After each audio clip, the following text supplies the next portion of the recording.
Welcome to the Millennial Mic. I'm Ali. I'm Joe. And this is the Millennial Mic. Content for us, by us.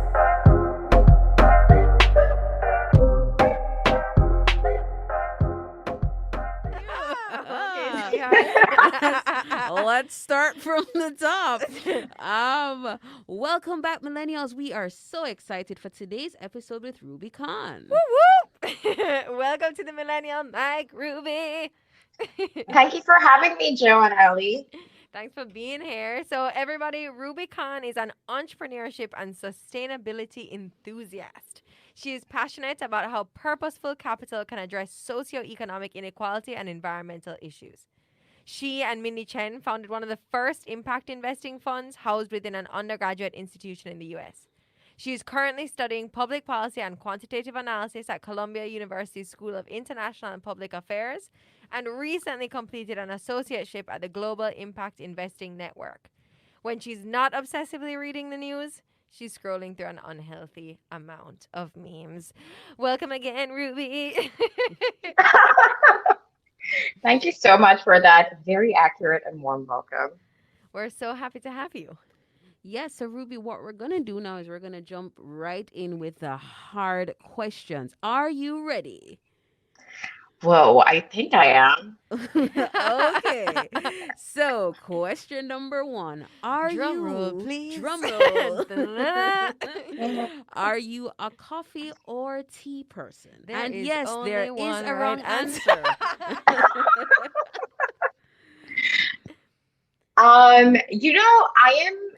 I have weaned Okay. off the This is no. Don't be intimidated. Don't be intimidated. We know where you're going. Go ahead. I don't like where you're going. I can feel it in my bones. I feel like I'm going to disappoint and satisfy both of you with my answer because I Okay. have tried so hard to wean off of caffeine. But so I like them both, but I don't have coffee or tea too much nowadays. But if I'm having tea, I like to have like a good matcha latte. And if I'm having coffee, I like a good just plain latte. Okay, well, I mean, Diplomacy won today. it did. It did. I wasn't expecting that. I came prepared for a fight. In the behind the scenes photos, you'll see me in my boxing mitts. Anyway, now that we know Ruby is not crazy. She's balanced. She's Balanced. balanced. Coffee She's and a tea. balanced person, and she's trying to be better than all of us by weaning off of caffeine, an insurmountable feat for many, like myself. Ruby, tell us, what is your What is your favorite female-centric product on the market right now? Right now there are two. So one is something I recently discovered called Tia. So Tia it's actually very US centric, so I'm not sure it may be applicable to everybody, but so Tia is Tia, a like how is it platform. spelled? TIA. So TIA. T for Okay, like the tea. name. Yeah. Yes. And what it does is it's a platform specifically created for women by women. Mm. And as you know, especially in the United States, women are 50% more likely to be misdiagnosed for heart attacks and 30% more Mhm. likely to be misdiagnosed for heart strokes. And Ali and I have had a very personal experience with PCOS Yep. where we are describing our symptoms to these male doctors and they just like don't get it. And Oh my these gosh, I had one doctor ask me, like, are you sure you're not sneaking burgers while I was gaining weight? I was like, I- I am eating grass. I know it's That's such a crazy. humiliating and like frustrating experience because you're Yeah. basically like you're like, dude, I know my life. Like I am Yeah. explaining to It you is what I'm my going body. through. And Yeah. having to It is my body justify and that. Yeah. exactly, and they just don't believe you. So this platform essentially caters and tailors healthcare experiences for women. Is it the website Um, asktia.com? Is that what it is? yes, And you can yes, take that is. like a like almost like a quiz to find out, like what's going on with your body, or how does it work? So they have a couple of different components to it. So one is the quiz, which tells you about like your personal health and like different stressors you may have as a woman that Right. usually is ignored by mainstream healthcare.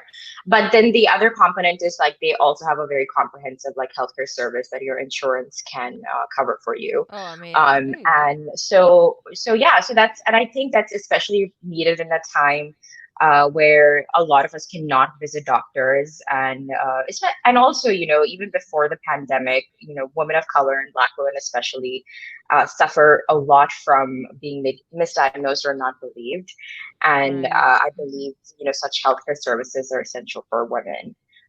So Absolutely. that was a great service that I recently found. And the other one is a little bit more fun. I love Pat McGrath. So she is um, a Jamaican British makeup artist. Hey. Yes.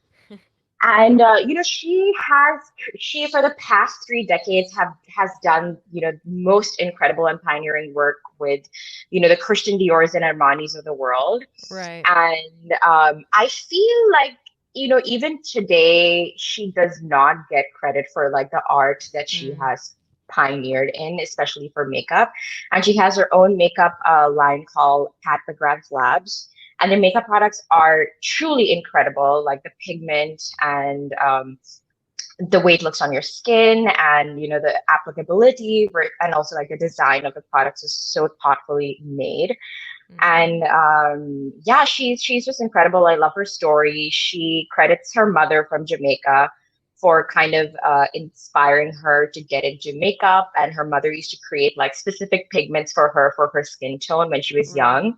And even though Awesome. Pat McGrath is such a, you know, big name within the makeup industry and within the fashion industry, she did not get any formal schooling for makeup when she was pioneering so many of Wow. her looks.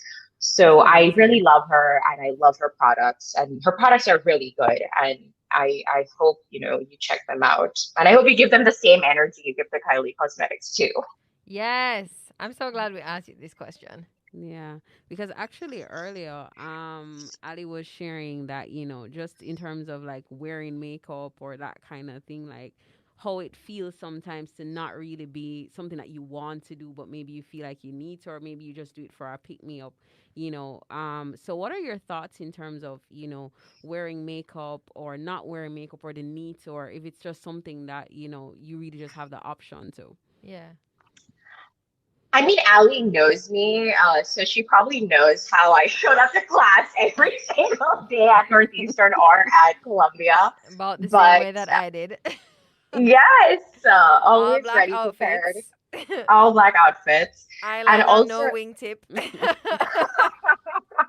yeah, and I think you should do whatever makes you feel happy. You know, I really believe makeup is a personal choice, and Mm-hmm. you should be allowed to creatively express yourself regardless of your gender through your makeup and your clothes. And you should only do it if you want to do it. There Mm, is, Yeah. I don't feel you know, that you should be obliged to wear makeup or not wear makeup, you know, due to your circumstances, but you should just do what makes you feel most comfortable. For me, I find it very meditative to just take out time for myself and like, you know, do my Yeah. eyeshadow and my wing liner. Just in during the morning when I do that, it feels like I'm carving out time for myself, but I only do it for myself. And yeah.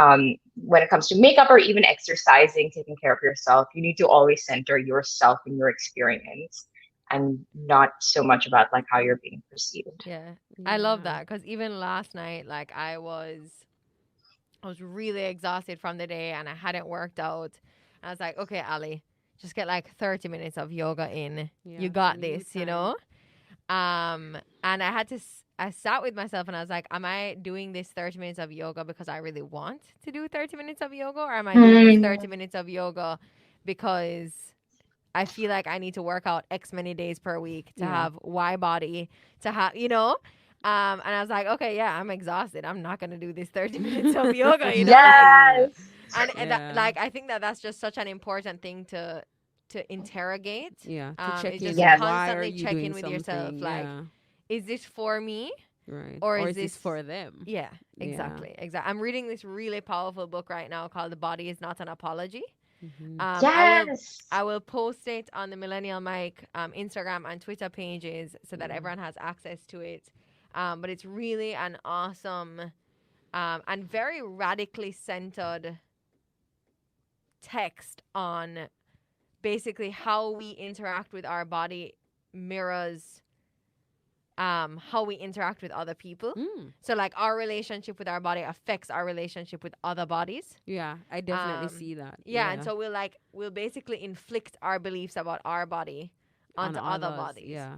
Or if you're Yes. like me, where you're kind of like in a process of like rediscovery of self and like going through, this quote self love journey. I'm not exactly sure what it looks like for everyone. Hmm. But I don't inflict like even an ounce of the criticism I inflict on my own body on other bodies. Yeah. So Hmm. it's really interesting to look at those processes as well. But I'm so glad that you brought that up, Ruby, about how makeup is really just It's a choice for you, and it's a yeah, choice for what feels good for you. And I'm actually happy that you touched on both yourself and Ruby in terms of just the importance of that self-love yeah, component, yeah, because I do know that there are persons who, when they look in the mirror, what you're seeing and what they're seeing is not the same.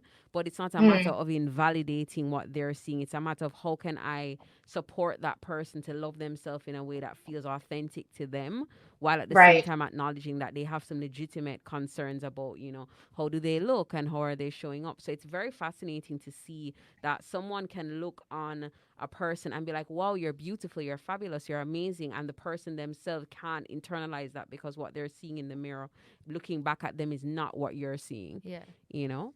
And you know what is such an embodiment of that for me, Joe, is the more I know someone, Mm. the more I perceive them as attractive or beautiful, Yeah. or because like kindness affects the way I see somebody, Yeah. or generosity of spirit or Yeah. lovingness or whatever it may be. Like the more I'm able to know somebody is the Yeah. more I'm able to perceive them as beautiful, which is just I think the underpinning of um social justice and like eliminating Yeah. prejudices, And right? biases Or and interrogating yeah. prejudices is that studies show the more we interact with someone of difference to us, the Mm-hmm. more we're able to understand their And to experience appreciate and them. yeah, exactly, and, Yeah. and reduce our own biases. I know, Ruby, I'm sure you know way more about this research than I do. No, no, not at all. But you and Joe touched upon something so important, and it's that, self-care and self-acceptance is actually accepting and loving your community, because when you are unable to Yes. accept yourself and love yourself, you cannot pour from an empty cup. If you only when you accept yourself and love yourself can you accept everybody around you and love everybody around you unconditionally. Yeah, So that's absolutely. such a important message to understand.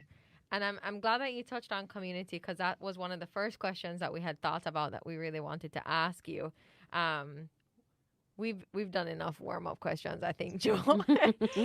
We can Yeah, save Ruby more fun Ruby is questions for the warm, end, very but we are warm warm. now. It's hot in here.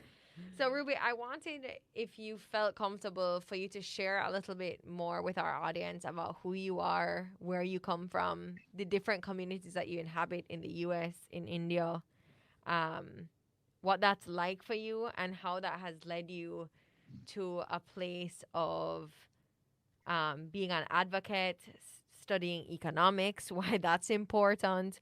But let's start with your life in your different communities. Oh, absolutely. I guess it's such an important question to ask that to people, but it's also such a difficult Yeah. question to answer, because sometimes I feel people have a very limited view even of themselves. But from what I know about myself, I can say that my upbringing in India really influenced me and who I am. I grew up in a single parent household with my mother. And India is a very caste segregated society. And casteism affects how Dalits, who were previously deemed as untouchables, low class people, Muslims, Christians, other religious minorities, indigenous tribes are treated. Wilkerson recently wrote a book called Caste, and she uses the frameworks of casteism to understand the socioeconomic dynamics within the North Americas, which I would highly recommend you to read. We'll And a also put caste that is on the As pages. a resource, yeah. And the caste system is just an artificial construct that's embedded in ranking of human value that sets presumes supremacy of one group over the other. So when I was growing up, I did not get a very formal education on Ruby. Like life's got to be different for you because you have XYZ identities that are marginalized. Mm, But when I was growing up, I saw my mother struggling to get loans from a bank because she did not have a male cosigner and because she belonged to a minority.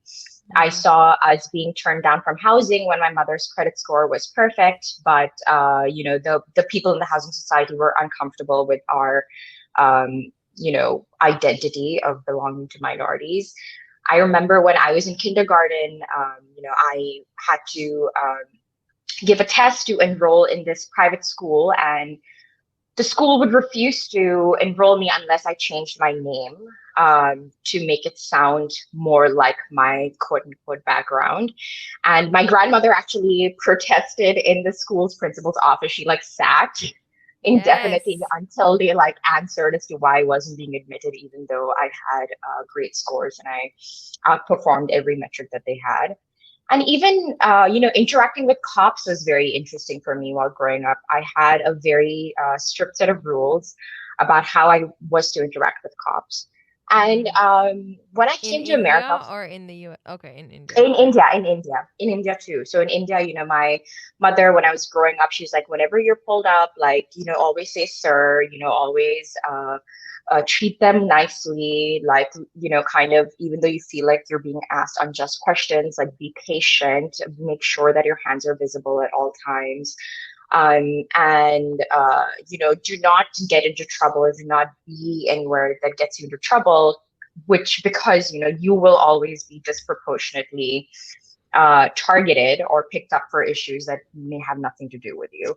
So when I came to America in 2010, 2011, I was kind of very surprised that I found so many parallels between my experience as a minority and marginalized person in India and how, some of like what some of my Black peers experienced. Of course, I will Mm. never know what it's like to be Black in America, but a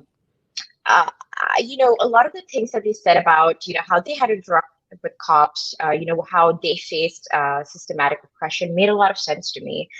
And one of the most validating experiences of my life was when Black intellectual and Black civil rights pioneer W.E.B. Du Bois and B.R. Ambedkar, who was lower caste civil rights activist in India and also founding member of Independent India, um, had exchanged letters talking about how, the Dalit experience and the caste experience in India and the systems of oppressions are kind of identical to what happens to Black people in the North Americas. And when I read that exchange of letters between them, I cried because I felt that, I was being validated in a way that I needed to be in some ways. Mm. And but people live in this illusion that they're isolated from consequences of whatever happens to others and their environment, right? Like Yeah. what happened to me in India, even though I was so ignorant about the civil rights movements in America, did have an effect on the civil rights movement in America.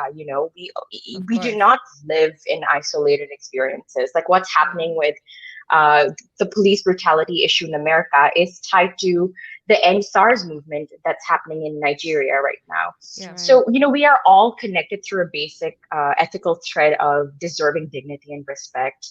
And a person doesn't need to be similar to me for me to like, understand their pain and suffering. And it's our collective responsibility to take care of each other. Um, Absolutely. and I think my experience has validated that, but you don't need to go through my experience to understand why you need to speak up and do the right thing, especially when it's the hard thing to do. And I know Ali and I have talked about this a lot, so Yeah. she knows where I'm coming from. Yeah, and what's really powerful about what you've said, Ruby, in having all of these varying experiences and the talk, as it's commonly known as, when you're a member of a minority group or perceived minority, and you have to have that very uncomfortable but reasonably survival based conversation about what to do in certain Mm. circumstances. You know, how if any or in any way has that kind of experience, influenced or impacted your advocacy? And do you see that, or do you see your advocacy as a means for survival? That's such a powerful way to put it. Mm-hmm. To see your advocacy as a means of survival. Yes, I mean, absolutely. If I do not speak up for myself and speak up for other people, who will? And for some people, advocacy and activism is a matter of extending their empathy and help, which is great. But for others who are at the center of this issue, it is quite literally a matter of their life and death. And it's important to understand the urgency with which the person who is centered at the experience of injustice is suffering through. And I believe a lot of allies, regardless of their intention, need to always keep that marginalized groups experience in mind and understand that for them this is a matter of life and death, Right. even though for you as an ally it may not be. But it's Right. always important to put that at the at the center of your activism as well. Ruby, this is something that just keeps coming up for me in conversations like this. But I want to ask, how have you been able to find safe spaces to be your whole self, Hmm. to express who you are fully, both in India and in the US, as a minority in both places? Or, I mean, do we even call minority groups minorities anymore? But I really want to understand like how you feel safety to be who you are as a whole person. Hmm. Are you I able to? No, I am not able to. I am not able to feel safe. Even in an institution like Columbia, a lot of Mm, people perceive Columbia to be this like very liberal institution, but it's really not. yeah. And it does it quite architecturally, and even in the way your curriculum is delivered to you, it Yep. has a lot of outdated ideas about uh, identity, and ignores the voices of people who have never been in those hallways or rooms. And so no, I don't particularly feel safe in even in an institution like Columbia. I don't feel safe in a lot of places, but I still always try, to be authentically myself. I never shy away from, staying true to my experience and always speaking my truth. Because when I do that, there will be people around me who will understand that and appreciate me for that. And I know that I'm forming my friendships and my relationships with people based on who they see that I am and who they know that I am, rather than having peripheral relationships that are based on me hiding a certain aspect about my identity. And that does come with certain trade-offs. Not everybody will understand where you're coming from, and they might even find a lot of your a lot of like core parts of your identity and how you express them quite adversarial Mm, to them. But you always, I sincerely believe you need to always ground yourself in your truth and your identity if you want to form an authentic community filled with people who will always support you. Um, and not everybody is able to do that, right? Because even in the classroom, I have to be very careful about how I express certain point of views if my professor is somebody who will play an instrumental role in a certain field that I want to enter. And it sucks that the onus is put on the student in that situation. But even in those situations, I try to be authentic to myself. And when I see other students struggling with the kind of being um, open with others in a certain workplace environment or at school, I try to amplify their voices. or Right. as somebody who may not suffer from the consequences of not having their identity in some ways. Ruby, the way that you speak about all of this, Yeah. Joe and I are just sitting here like this. We're really in awe because there is just such an ease in this conversation, even though the conversation is not easy. There Mm. is such a depth of understanding and a great weight behind the conversation because it's something that you've lived and you've experienced, and it's not just a matter of a hypothetical, like this is your life that you're being very candid and open about with our audience. And it's just so powerful to listen to, and really just to do a pulse check to say, we're really grateful for the transparency and openness of this conversation that you're having with us, This is because why we started the Millennial Mic. yeah, this is conversations like this that allow us to really check in, to understand that everyone's reality one is not the same, and there is such power in sharing stories of this nature, because someone out here is listening to this conversation, not only relating to what you're saying, Ruby, but they're actually like, wow, there is something at the end of the tunnel. There is a life that I can live where I am still able to stand up for those who don't have anyone to stand up for them, but at the same time I can actually add my identity and my experience to that to enhance their own experience. So really, thank you for sharing this with us. No, and thank you for creating such an honest and sincere space where you can actually listen to me as a complete person. Yeah. And actually something that, is occurring to us as we're speaking and as we're getting into deeper into this conversation. You spoke about your experience in kindergarten. You've spoken about your experience in, when you're at Columbia now. And what we really want to understand, from India to America to just even being here at the Millennial Mic speaking to us, what has been your journey in terms of your professional pursuits, and really how has that impacted you as an advocate, if at all, and really what have been some of the highlights of your professional pursuits? Thank you for asking me that question because I feel like sometimes when people who belong to certain identities are activists, like other parts and other talents that they have are almost ignored in some ways. Right, because it becomes Um, such a core part of their identity. Yes, and it's like your friends who are experts on, racial justice issues or casteism are also experts in other fields of knowledge as well, and it's important for us to amplify that too. So, thank you for asking me that question. I have been I've been a advocate for impact investing for a while. Uh, Primarily because even when I was younger, I saw how my mother's when India opened its economy in 1993, my mother received a philanthropic grant because of which she was able to create a business. And I wanted to like investigate, what were the power dynamics that went into capital and how that could be shared so that we can create a more equitable society. And which is why I got into impact investing, which is why I'm so passionate about it. In my Mm. undergrad, I studied finance. Um, but what really made me feel alive when I studied finance were topics around social finance and impact investing. Yeah.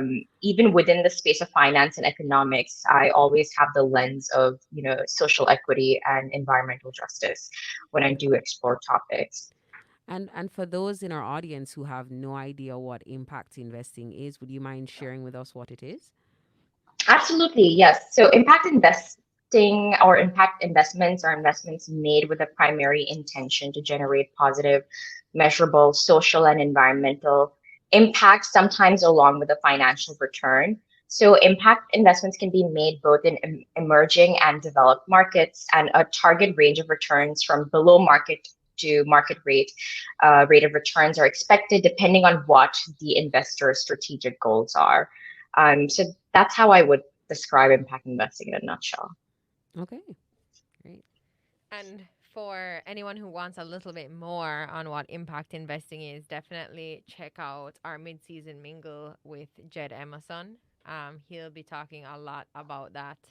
Oh my And God, yay! You had Jed. That's incredible. I love him. yeah, yeah. So we're super excited about that. So Ruby, before we kind of wrap up with our typical, questions on your favorite resource and how mentorship has impacted your life, I have been thinking a little bit about in the context of this conversation what I would put together in an arsenal of advocacy tools. So like something that came to mind was that um, something that has to be in my toolbox is being comfortable with discomfort.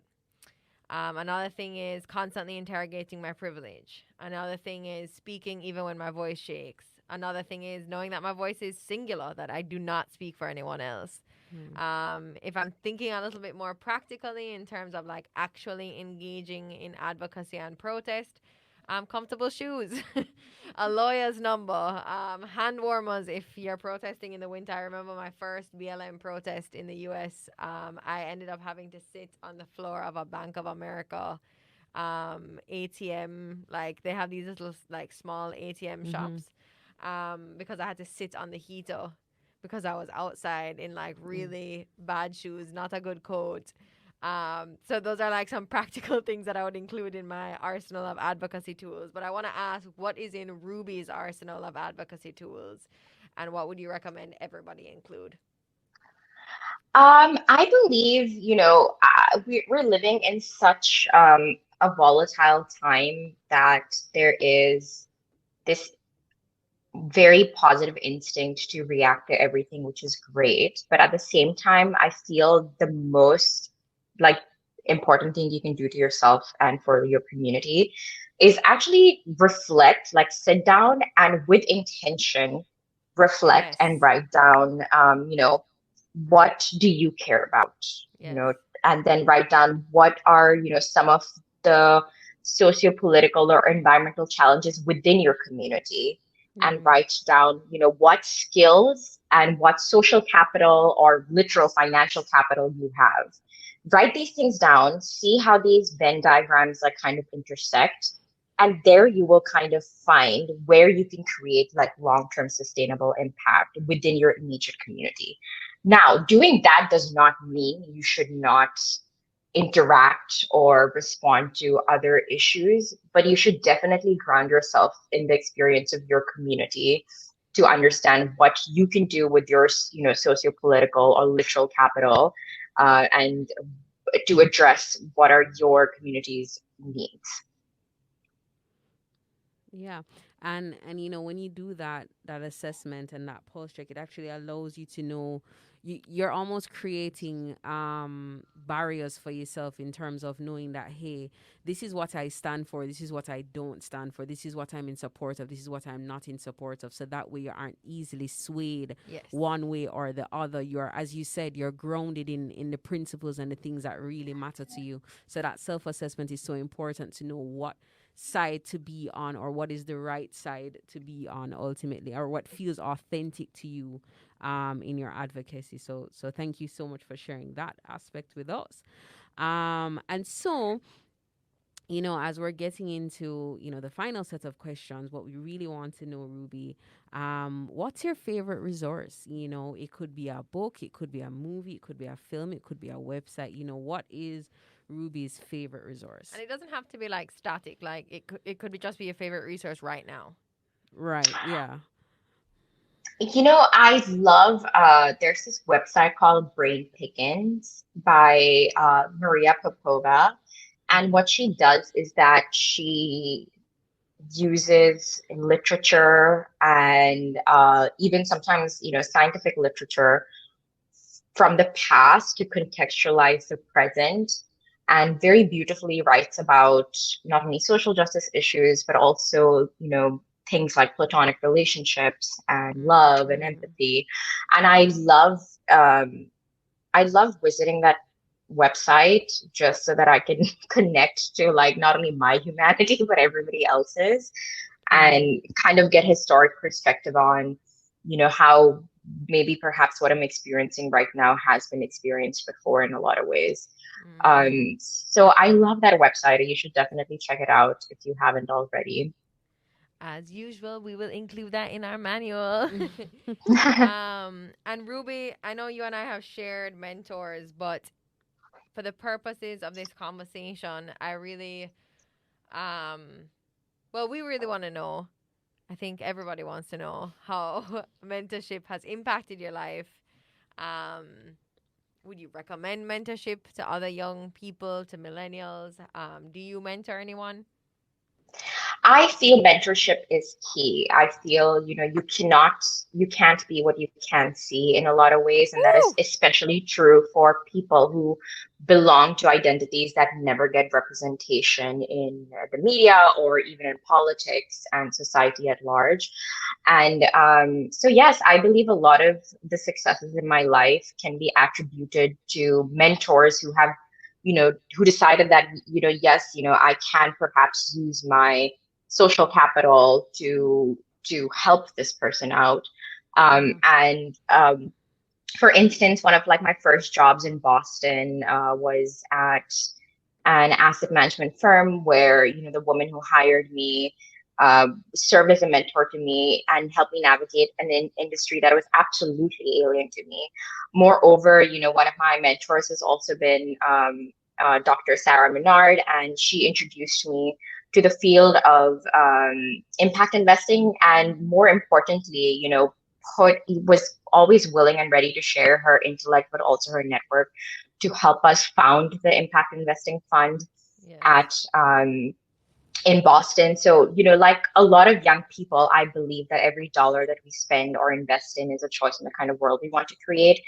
And when, Mindy and I, who is my co-founder, did not see our values on environmental justice and socioeconomic equality reflected in our coursework in traditional finance or even on the on-campus community, we wanted to found this impact investing fund. And key stakeholders that had a lot of social capital, like Dr. Sarah Menard, helped us make that happen in a lot of ways. So I definitely feel mentorship is important, and I would strongly urge people who have the social capital and even like the financial capital um, to take on mentees that are probably do not have the same experience as you, so that you can provide them with access to things that they perhaps may have been unaware of.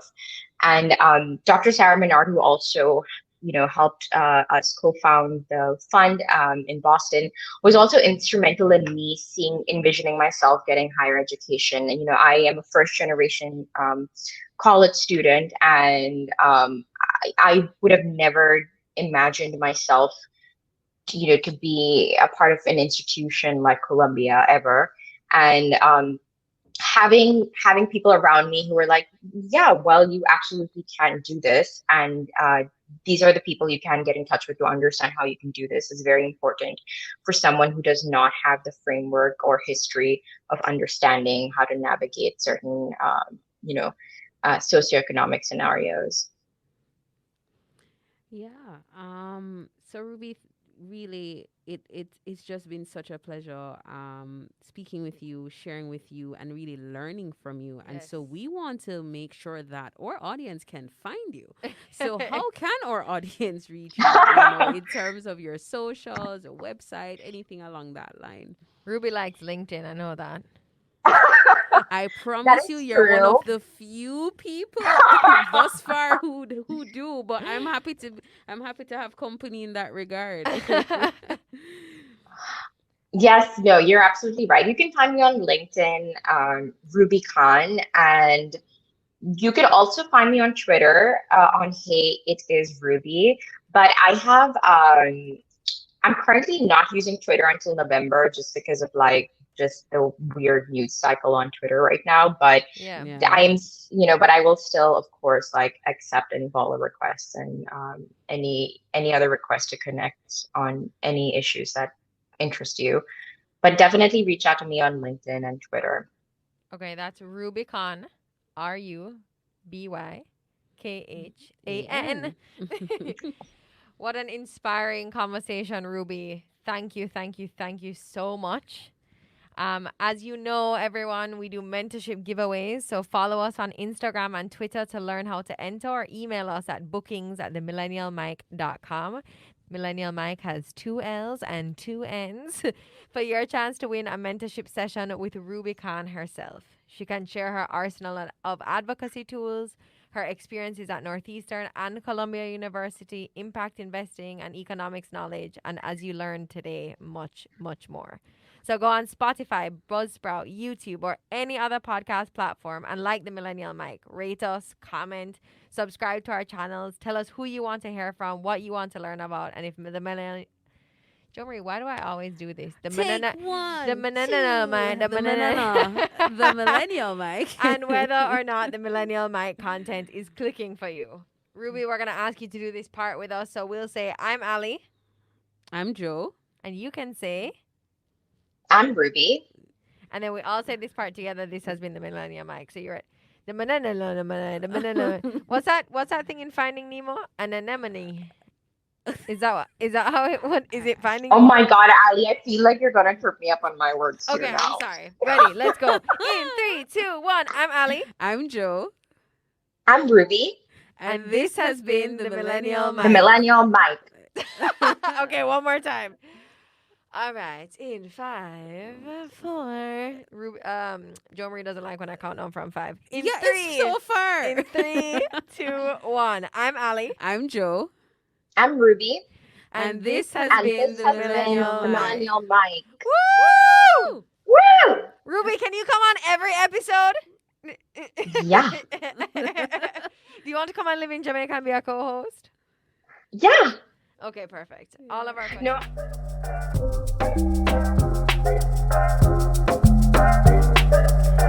Thank you for listening to The Millennial Mic. Don't forget to visit our website at www.themillennialmic.com. See you next time.